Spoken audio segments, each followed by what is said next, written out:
Hello बच्चों, चलिए प्रश्न को देखते हैं। युक्तांडपी अंडाशय पाया जाता है। विकल्प ए सरसों में, विकल्प बी गेहूं में, विकल्प सी मक्का में, विकल्प डी बटर कप में। प्रश्न की मुख्य अवधारणा है मुख्य अवधारणा इस प्रश्न की मुख्य अवधारणा है युक्तांडपी अंडाशय। युक्तांडपी अंडाशय। देखिए, अगर हम बात करें युक्तांडपी अंडाशय के विषय में कि युक्तांडपी अंडाशय क्या होता है, तो देखिए एक जायंग में क्या होता है, एक से अधिक क्या पाए जाते हैं, अंडक पाए जाते हैं और उन्हें हम क्या कहते हैं, बहुअंडक कहते हैं। देखिए सर्वप्रथम अगर हम बात करें बहुअंडक की कि बहुअंडक किसे कहते हैं, तो बहुअंडक किसे कहते हैं, बहुअंडक उसे कहते हैं जब क्या होता है, एक जायांग में एक से अधिक अंडक पाए जाते हैं। एक जायांग में जब क्या होता है, एक से अधिक अंडक पाए जाते हैं तो उसे हम क्या कहते हैं, बहुअंडक कहते हैं।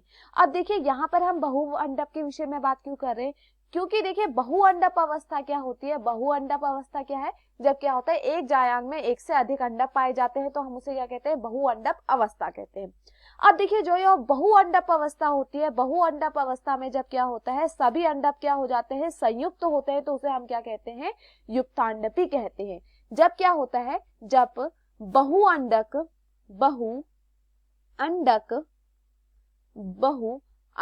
अवस्था में क्या होता है, जब बहुअंडक अवस्था में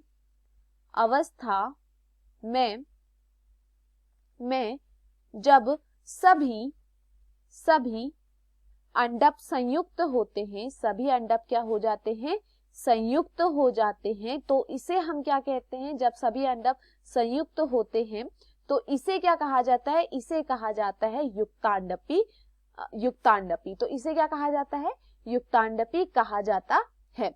तो देखिए युक्तांडपी अंडाशय क्या है, जब क्या होता है, बहुअंडक अवस्था में क्या होता है, जो सभी अंडक होते हैं वो क्या हो जाते हैं, संयुक्त हो जाते हैं तो उसे हम कहते हैं युक्तांडपी अंडाशय। अब देखिए यहाँ पर अगर आप बात करें प्रश्न में क्या कहा गया है, प्रश्न में कहा गया है कि युक्तांडपी अंडाशय पाया जाता है।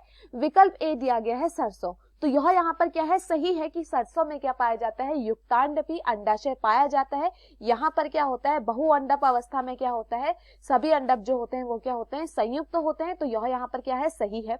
विकल्प भी दिया है गेहूं, तो देखिए अगर हम बात करें गेहूं की, गेहूं में युक्तांडपी अवस्था नहीं पाई जाती है, यहाँ पर विक्तांडपी अवस्था पाई जाती है जहां पर अंडक क्या होते हैं, पृथक होते हैं ना कि संयुक्त, तो यह यहाँ पर क्या होता है, गलत। विकल्प सी दिया गया है मक्का, तो देखिए मक्का में भी क्या पाई जाती है, व्युत्तांडपी अवस्था पाई जाती है जहां इसका अर्थ क्या है, वहां पर अंडक क्या होंगे, पृथक होंगे, तो यह भी गलत होता है। विकल्प डी दिया गया है बटर कप, यहाँ पर भी व्युत्तांडपी अवस्था पाई जाती है तो यह भी यहाँ पर गलत होता है क्योंकि यहाँ पर भी अंडक क्या होता है, पृथक होते हैं। तो दिए हुए विकल्पों में हमारा सही विकल्प होता है विकल्प ए। मैं आशा करती हूँ आपको इस समझ में आया हो। धन्यवाद।